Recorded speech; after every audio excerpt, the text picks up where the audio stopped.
Mga kalipad, dito ako sa garden. Tatanggalin ko yung mga damo para sa susunod na summer hindi siya matigas at saka hindi mahirap linisin tong garden. Kasi pumasok na ang winter ay mahirap tanggalin pagdating ng summer, saka matigas yung lupa pag may mga damong malalaki mataas.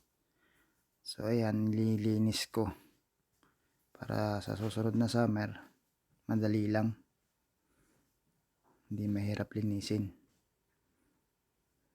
Ayan, gamit ko yung aking drone.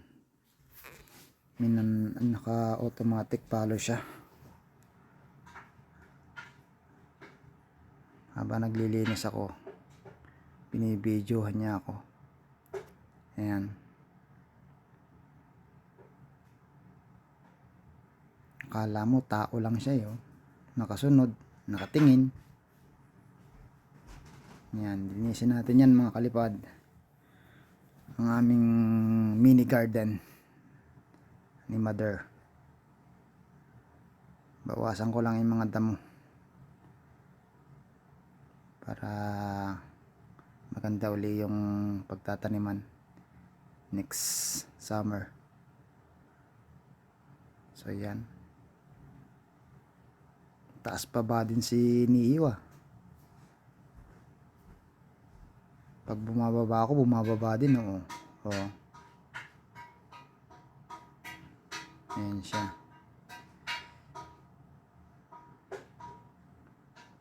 Yan, susunod yan sa akin.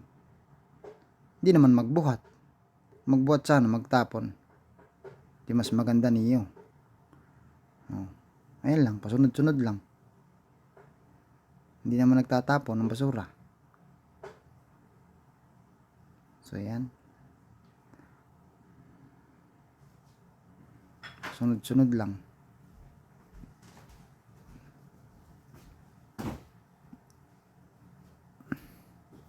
Malamig na kaya naka winter jacket ako.